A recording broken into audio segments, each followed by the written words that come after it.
inverted obiene, the obiene, the plum flower,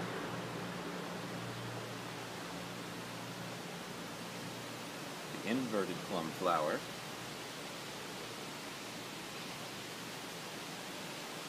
and the clock face.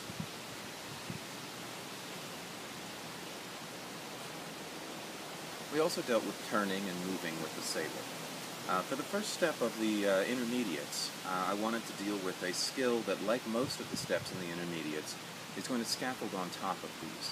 It's a skill that changes the orientation of the blade or changes part of the swing, and basically it allows you to revisit all of the steps in the basics in a different way.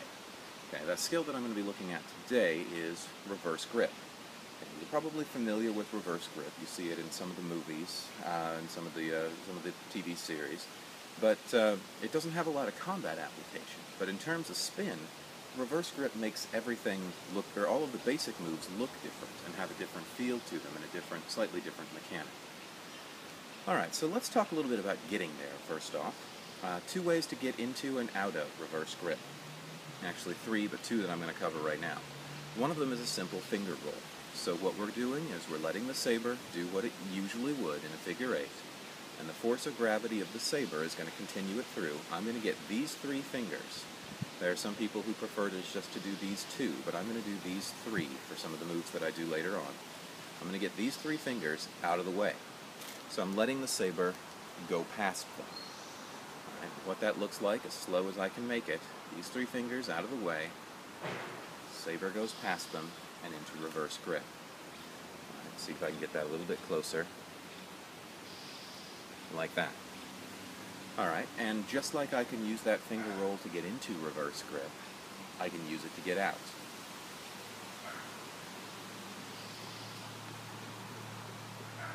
Out of reverse grip. Alright, so that's one way to do it, and those finger rolls will come into some other moves later down the road. The other way is with a half palm spin. Now that again is letting the gravity of the saber do the work for you. I'm just letting it go and re-grabbing it. The easiest way to do it is from an upward wheeled reverse grip to regular. Just pop it up like that.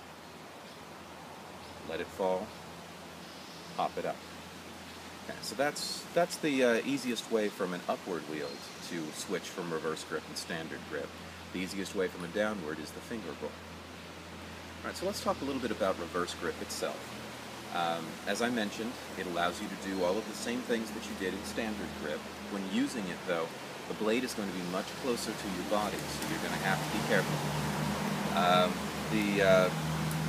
You might have noticed with the regular grip, a lot of the moves, you could see the force of the blade when I was wearing long pants on the back of my pant leg.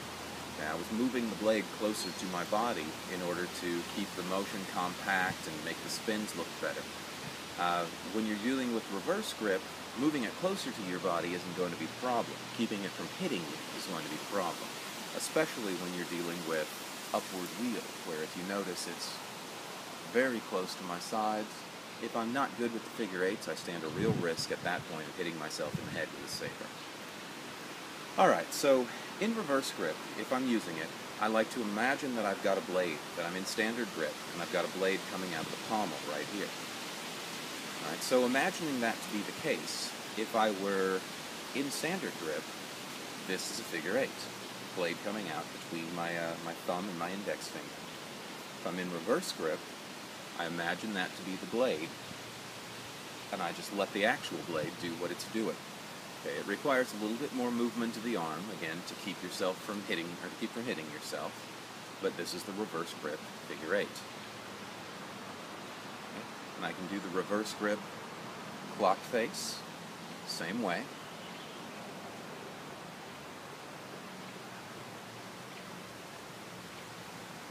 But the mechanic is slightly different, whereas in the clock face, the blade was in front of me 2 beats, and then behind me 2 beats.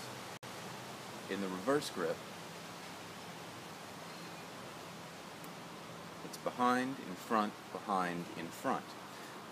Just a slightly different mechanic, though the blade is making the same motion. Alright, so if this is the downward figure eight, we'll hit that 6 o'clock beat, move into the upward figure eight. hit that 12 o'clock beat, and move into the downward figure 8. Alright, so that's pretty much the basics of the downward. Okay. Once you get a little bit further along with it, you can actually mirror the plum flower and the obiani spins with it. Again, just imagine you've got a blade coming out from here. You got 1 beat behind the back, 2 beats, and then this blade, this would be the blade in a reverse grip. That was our obiani. Alright, so to do it in reverse grip, you notice that now we've got 2 beats in front of the body and 1 beat behind. Reason being, in the standard obiani, I've got the blade behind my back right now. If I were in reverse grip, it would be in front of my body. So it switches how it looks with the blade, but the basic hilt mechanic is the same.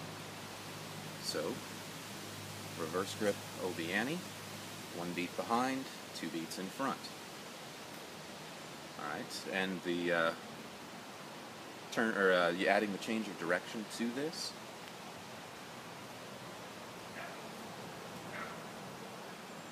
Gives you the reverse grip plum flower. Alright, the reverse grip inverted obiani and inverted plum flower is a little bit trickier. The plum flower is actually easier than the regular obiani. But if this was my plum flower,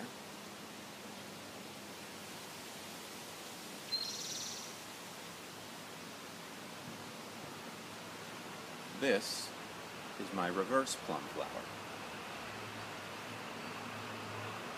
And you notice that in the regular reverse plum flower from when we were doing it before, the blade is kind of horizontal, traveling across the waist level to behind my back.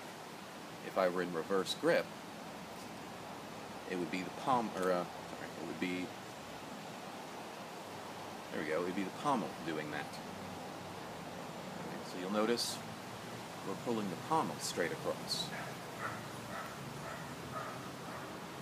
Okay, and so just the reverse grip obiani in inversion looks like this. Alright, so those are the basic moves in inversion, in an inverted grip rather, or a reverse grip. One other move that I wanted to add on to it. There's a move that actually uses the reversal of the grip to do a play off of the obiani and off of the plum flower. Okay, you'll notice that when I did that inversion like this, when I did that reverse grip finger roll, the blade was actually making 1 more turn. Okay, if I use that as my second turn on my obiani, what I get is 1 beat in front, 2 beats in back, now I'm in reverse grip,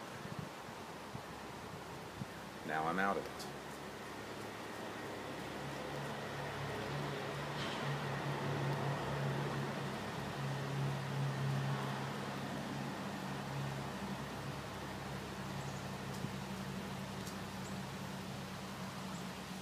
Okay, now I was playing around a little bit with it there just a moment ago, but the basic move is we've got that 1 beat, 2 beats, and the inversion, forward, backwards, inversion, and then a more typical obiani.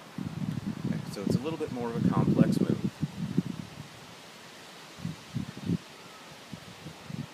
You can't do it with the same speed that you can with some of the others.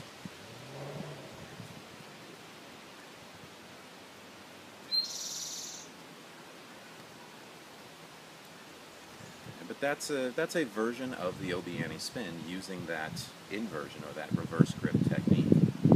And I can carry this over into the plum or into the full plum flower if I want.